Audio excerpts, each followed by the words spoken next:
Good morning sa inyo. Hello, good morning. Okay, gising lang ni Lily. Hindi lang si Lily. Bagong gising lang din yan. Tawag dito? Si Goldie. Si Goldie, nanguhuli ng mga insekto. Mga bagong gising na yun. Nagsumabay-sabay. Nauna pa sa akin, ginising pa ako. Ito naman isa, tawag dito? Nandiyan naman nandiyan si Gigi. Ayan si Gigi. Ito, si Goldie. Si Goldie, at saka si Gigi. Sabay-sabay nagsipag-gising. Gismiday. Mas mahaba ang tulog niya. Kay kahapon ng hapon, siguro alas 5, tulog na siya. Ngayon lang siya nagising, mga alas 3:30. Oo. Kaya nagising ako, alas 4 na, kay nananawag na sila. Nagigising na sila, kaya siguro mga gutom na sila sa haba ng mga tinulugan. Ang haba. Siguro mga nagpapalaki sila. Masyado. Kaya, nanggising, talaga, pag CR ko, nagsunuran na agad sila.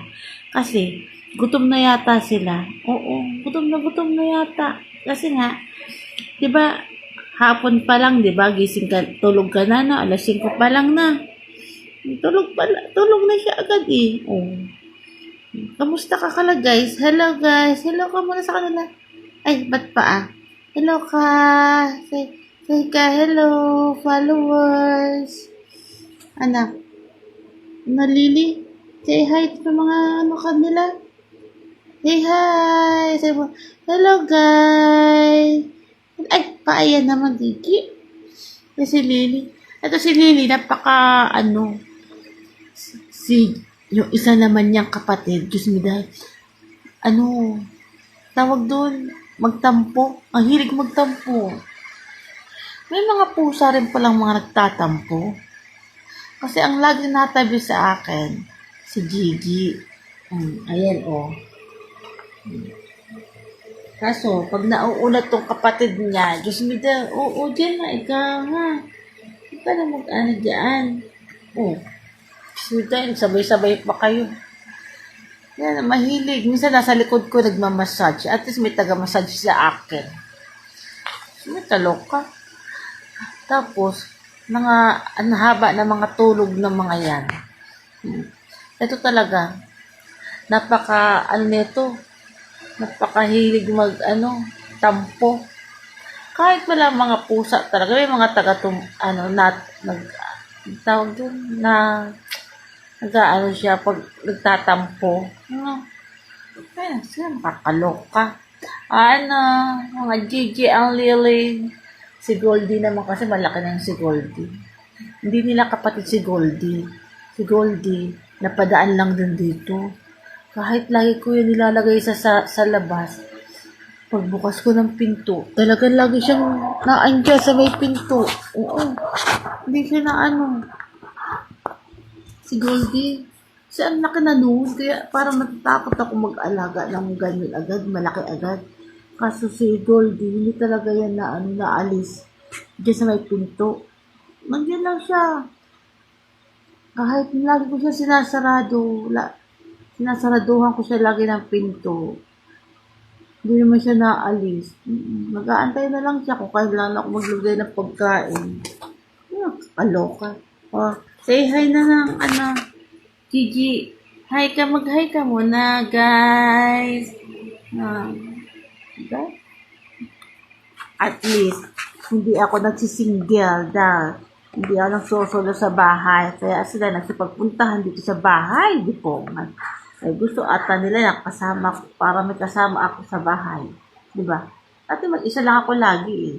Ngayon, nako, agad, dami ko nakausap. Dahil, kaloka.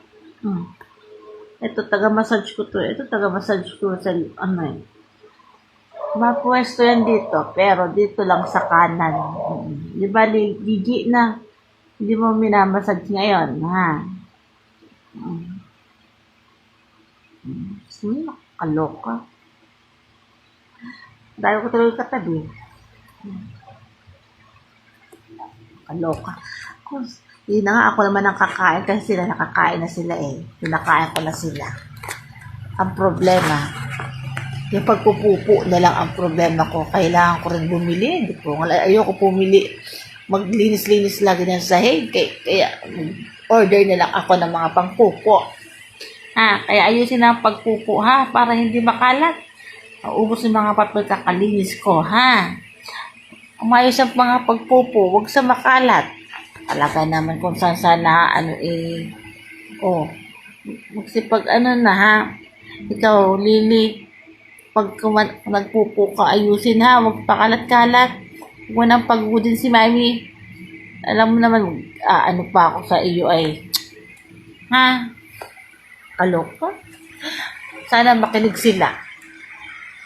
Hoy, Gigi, ano naman ginagawa mo? May hinuhuli ka ba? Magsida. Kaloka sa mga to. Sige, dahil kumain na sila, ako naman nakakain. Okay, bye na nga muna sa mga kachismosa. Bye!